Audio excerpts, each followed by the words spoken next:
I am here with the director and the star of The Black Emperor of Broadway. Now, Broadway in itself made me so happy to see this film, but then I realized just how much more this film had to offer. And the director is Arthur Egeli, and the star is Shaun Parkes. And welcome to the show. Hello, hello. Thank you. Nice to be here. Thank you, Stephen. Now, could you give us a brief description of the film? Everyone knows who Eugene O'Neill was. Well, at least I hope that everyone knows that Eugene O'Neill was, one of the fathers of American theater, and pretty much set the tone for what we consider, realistic American theater into realistic American drama. But no one really knows who Charles S. Gilpin was. And they should, because both men were launched at the same time by the same play. But Charles S. Gilpin is forgotten, and this is what this film is about. What was the inspiration behind why you chose to do such an important piece? As with everyone, that lives in Provincetown, we're almost enamored with the history of Eugene O'Neill. And, old timers used to tell me when I was younger, oh, he was just a drunk, this and that. I wouldn't hear it because I idolized him so much. And then my longtime co-writer, Ian Bowater, he called me and said, we were working on a biopic about Eugene O'Neill. And he said, Arthur, you've got to check out this play. And I read this play, N, that was written about Charles Gilpin by his grandniece, Adrienne Pender. And I was like, this is bad and good. Bad in a way, that this is a scar on his legacy that people have to know. And on the other hand, good because we're going to tell the world who Charles Gilpin is. Shaun, I have a great question for you because in the film, your character, Charles says, he's creating the role. Yes, it's on paper, but he is creating the role. So what was it like for you and the inspiration behind you creating the role of Charles S. Gilpin? I don't think I've thought about it much till now, but I don't believe I've ever played an actor. I don't think I've ever played an actor before. So that was interesting because the idea that this actor, A, knows what he's doing, has the passion for it, believes he understands who this man is, and as an actor has something to get his teeth into, are things that I just think, most actors, that's what they're about, In terms of the playing and what the subject matter was, I believe it was only after, rehearsals and stuff that he started wondering if this was the right way to go about things, if this character was true, was real, in terms of would this character exist now? Which again is what actors do. We sit down and we look at a play and we look at a role and we try and work out why they are saying those words. We sit down and we work out the psychology behind who these people are, why they are, and try and play that as truly as possible.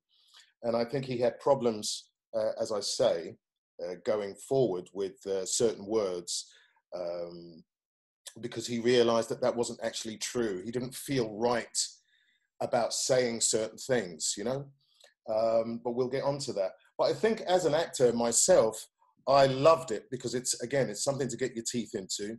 It's a very real story. And there's just something about real heartfelt stories that I love being a part of. Stephen, you've got to tell me, do you think it's the same person from the film? I mean, I'm trying to see the same person, and it's not him. Right, yeah. Right.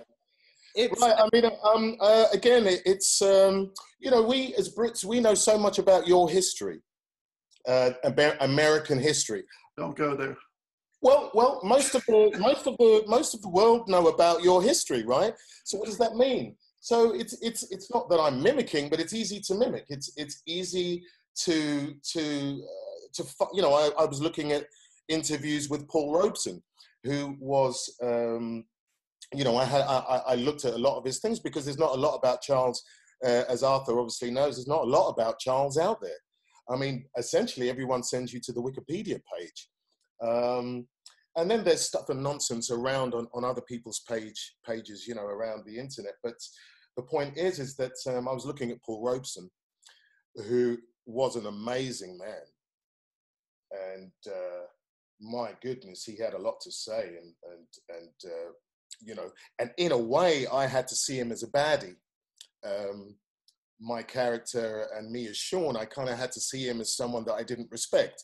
But coming away from it, he was like truly an amazing man.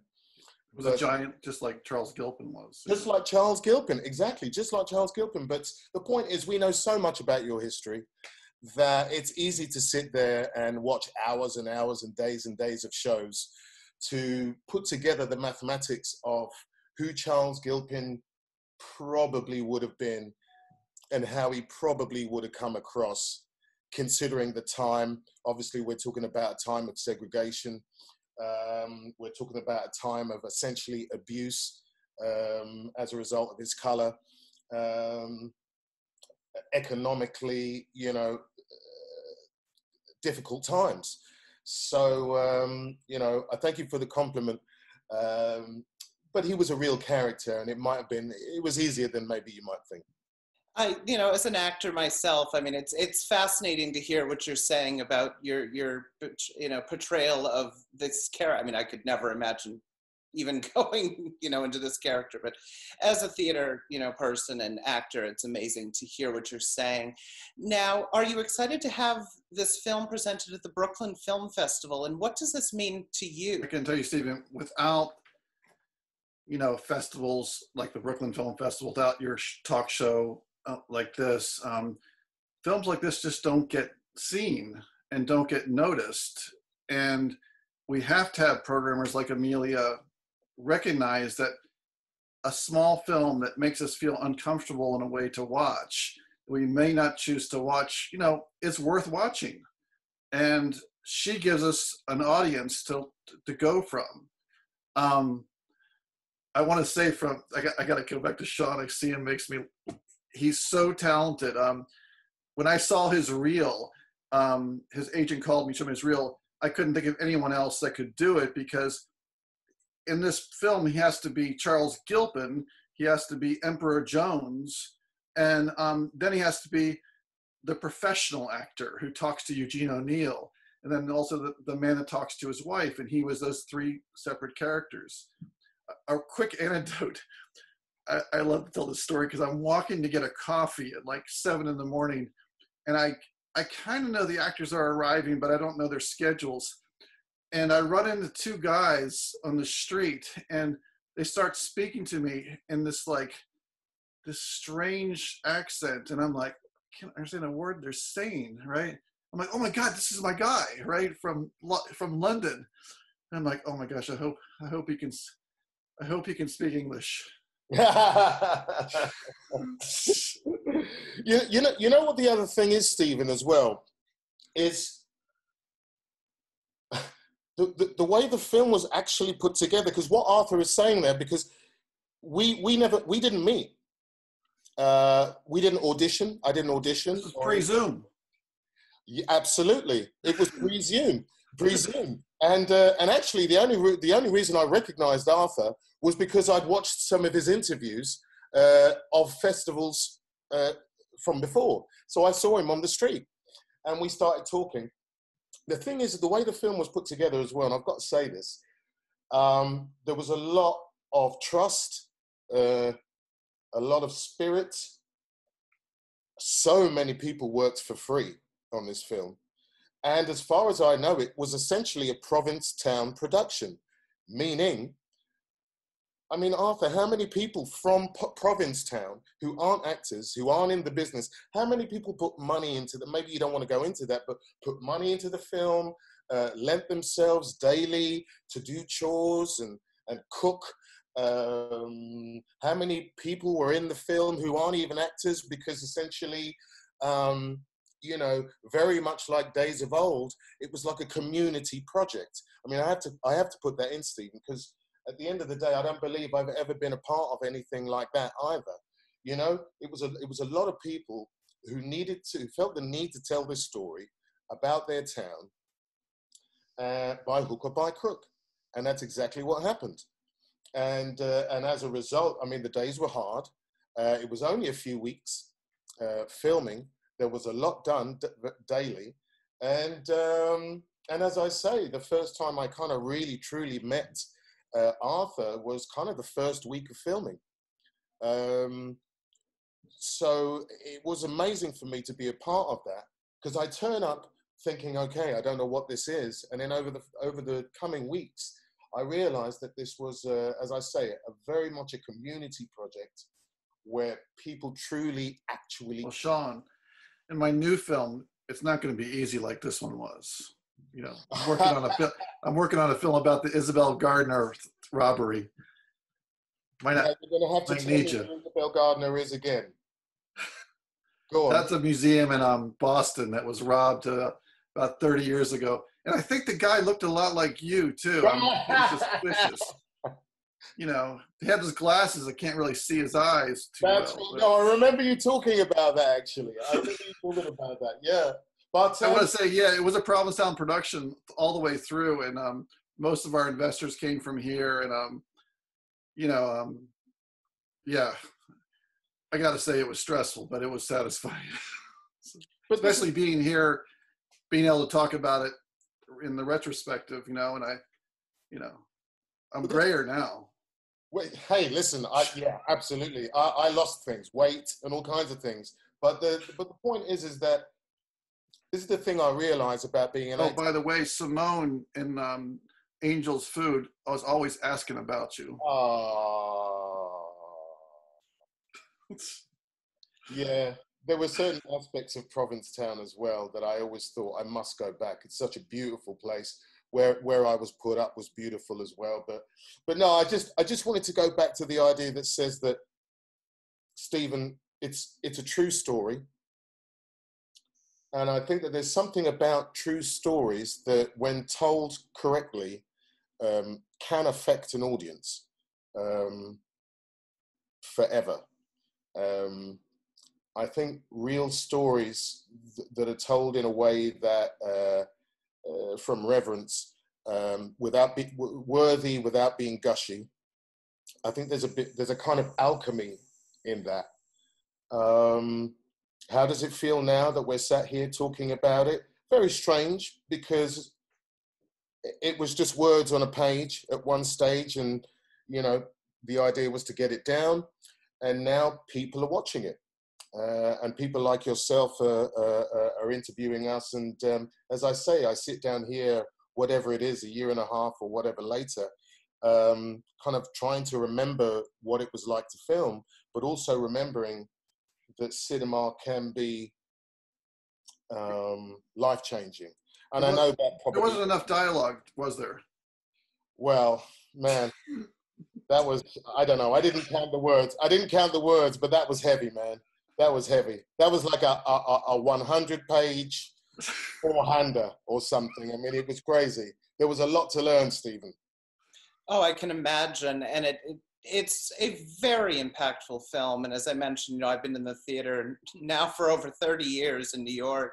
And you can feel the power of the film, and you can feel the characters come alive, and through the direction and everything about it. I mean, no project is ever easy, and until the end, when you can celebrate it, because it's never easy from day one till the end, whether being on stage or in person. So it's just fascinating to hear everything that you've said today, and I don't want to keep you too long because I know there's other things going on. But my final question would have to be, what was it like to direct and be in such a piece of momentous importance in the theater industry? What was, I knew this was an important piece from the beginning. It was just, and the theme reverberates, and on the news now, almost every month something comes up that's, what do the words mean? Do your words matter? What comes out of your mouth or your actions? What's in a word?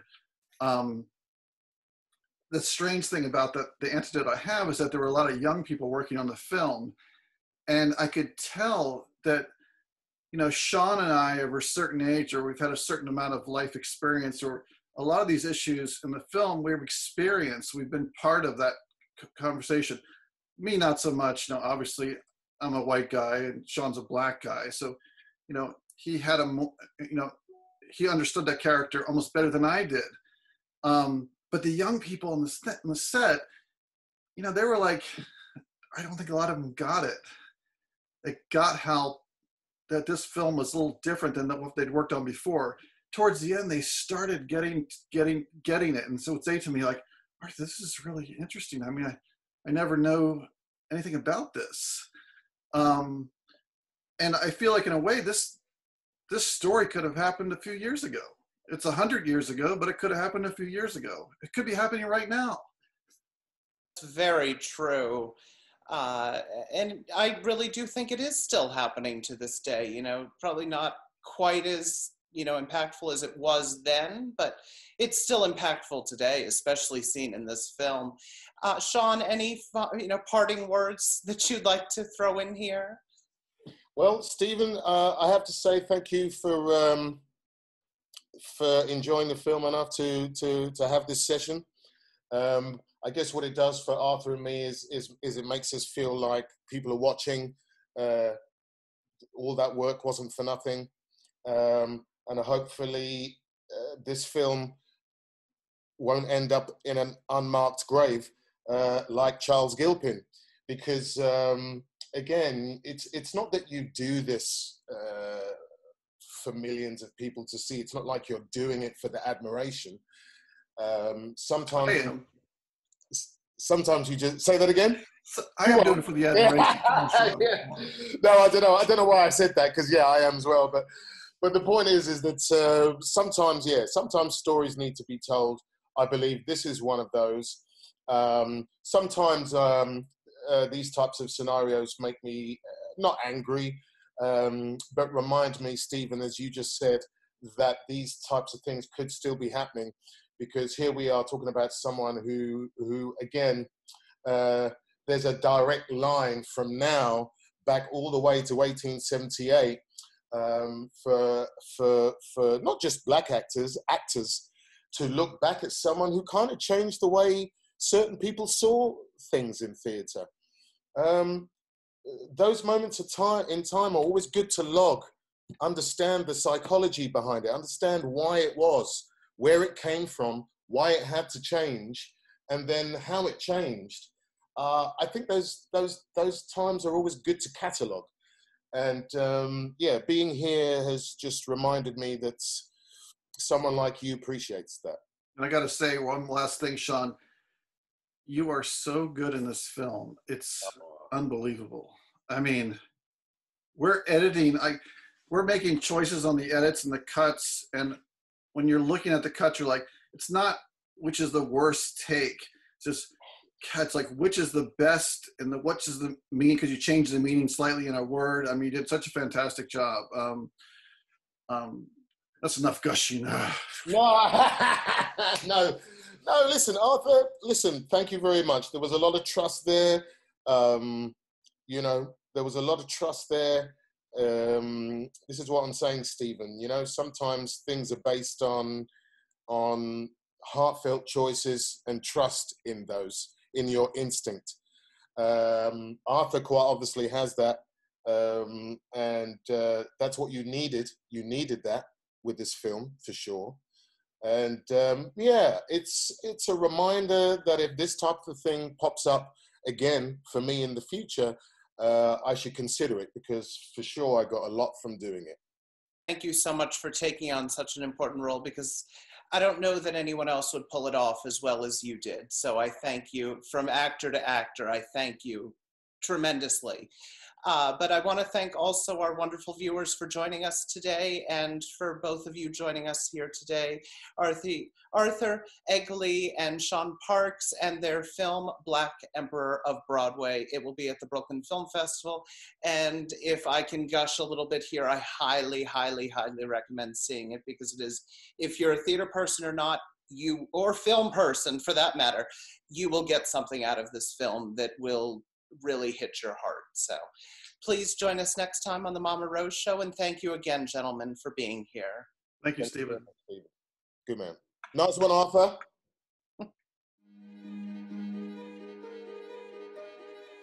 So he's the dictator of a small island, but here's the thing. He thinks he can only be killed by a magic... Silver bullet. Yes. Has special powers. He's a Negro? Of course. Oh, no. We've been down that road before. If you don't like my idea, I'll find someone who does.